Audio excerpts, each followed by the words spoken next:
When composers look to developing their themes and melodies, I feel one of the more crucial aspects of this process is often all too ignored, this being the use of rhetorical devices or figures of speech.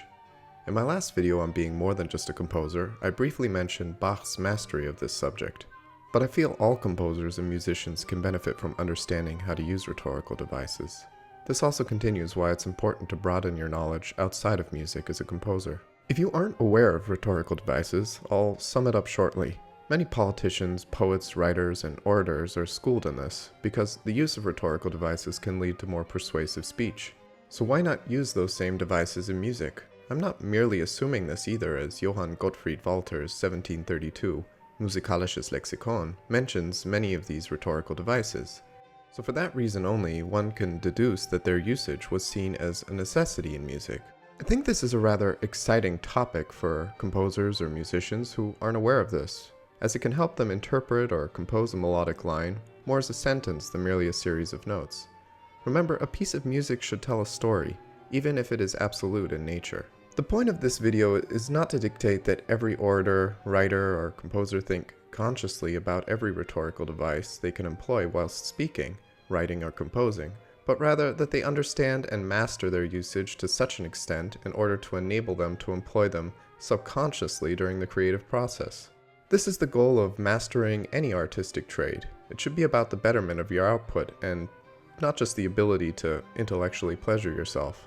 The rhetorical devices I will be presenting in the next few videos pertain mainly to examples of rhetorical repetition, but keep in mind that these are rules not set in stone, and it's up to the composer to adapt upon these devices and to use them freely and interchangeably. Music and the written word can share similarities, but they still have enough differences to merit a composer to deviate from a strict interpretation of the terminology I will be laying out in the next few videos. So remember, these are my boilerplate explanations and do not represent any consensus of musicologists whatsoever, as there are conflicts going all the way back to the Baroque period about what exactly constitutes the correct application of certain rhetorical devices in music. For example, the somewhat popular rhetorical theories of the German Baroque music theorist and composer Joachim Burmeister, presented in his 1606 Musica Poetica, deviate heavily from a simple mirroring of literary rhetorical devices into music. In fact, Burmeister gave almost entirely new meanings to rhetorical figures that are more or less only applicable to music,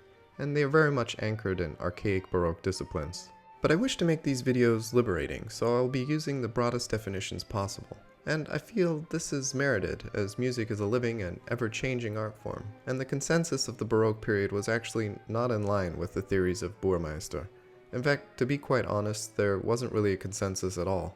So for this reason, I'm going to stick with the definitions offered by Johann Gottfried Walther, because they are almost identical to the definitions of literary rhetorical devices, and I want those who view my channel to think beyond music when they write. And how harmful can it be as a composer or a musician to think and consider using similar rules a good writer, actor, or poet employs? Music shouldn't live in an isolated vacuum removed from the other arts, but rather live in harmony with them.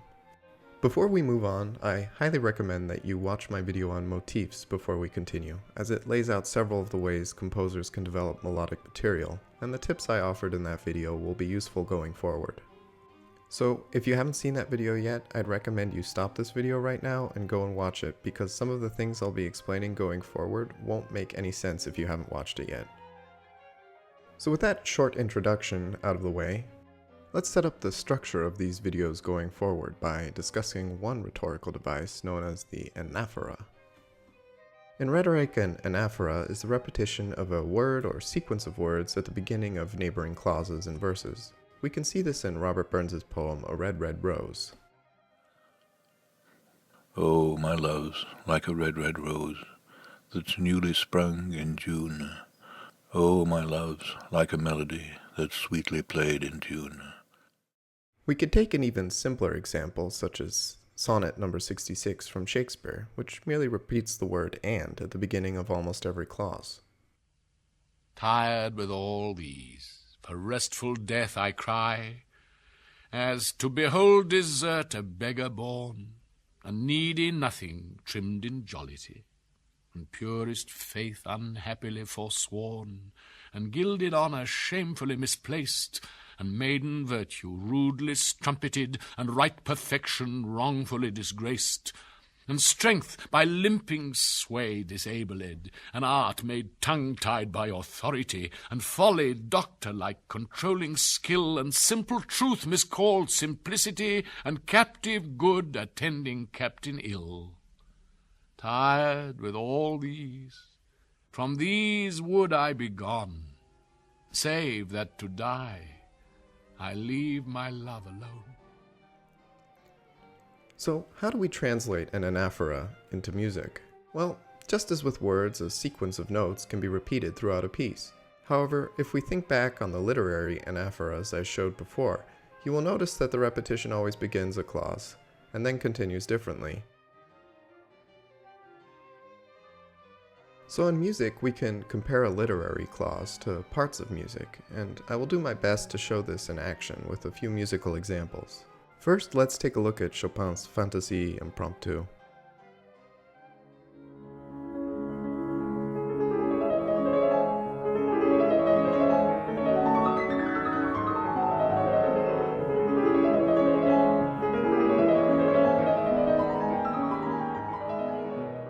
As you can see, the repetition is almost identical. However, the measures preceding and following the repetition are different.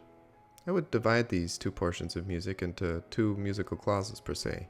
And when we do that, you can see that the repetition is always at the beginning of the musical phrase. This is actually a device Chopin uses quite often, as seen here in his Scherzo No. 2, Opus 31.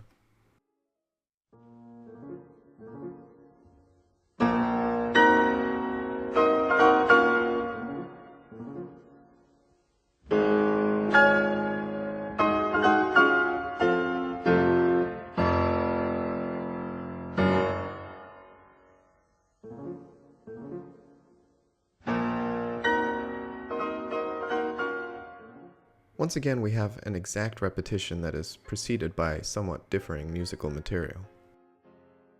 But outside of a strict note-for-note repetition, an anaphora can be a harmonically altered form of a melody or motif. I personally refer to this as a melodic repetition, as it's similar to a sequence as the same motif or melody is placed over different harmonic degrees. However, the repetition is once again grafted together with and followed by different musical material, as seen here in the aria of Bach's Goldberg variations.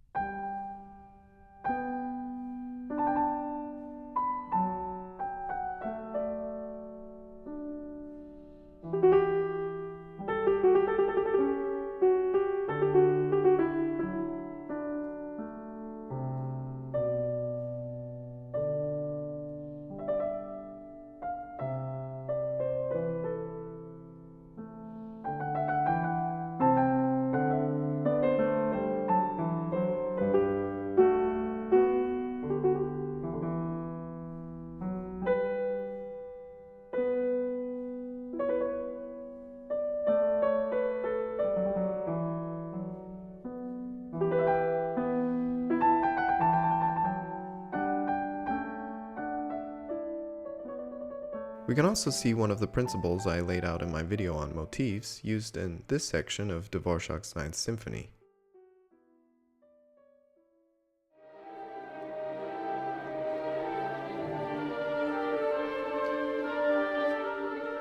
Here we have a melodic repetition of the original phrase, but it is the inversion of the first iteration of the phrase, thus plotting it nicely here on what I call the cross of melodic alteration. It is still an anaphora, even if it is altered, as it restates the melodic, rhythmic, and harmonic characteristics of the original musical phrase. Sometimes a repetition isn't necessarily melodic in nature, and sometimes a rhythm is actually what is repeated. So to see an example of what I consider a rhythmic anaphora, let's take a look at this little section from the first movement of Beethoven's Ninth Symphony.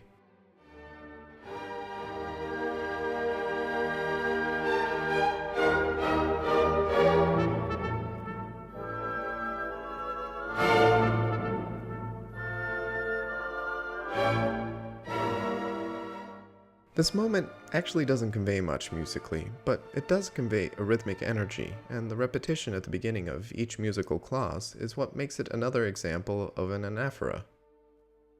Another example of a rhythmic anaphora is visible in the first movement of Vivaldi's Spring.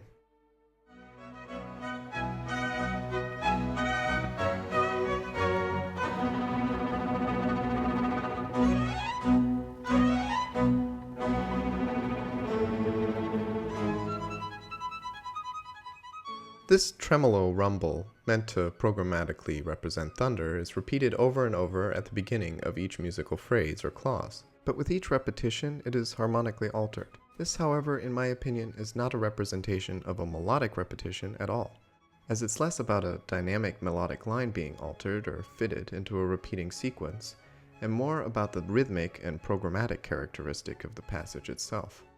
To find these examples of musical anaphoras wasn't very difficult for me, and it shows how ubiquitous the application of an anaphora can be in music.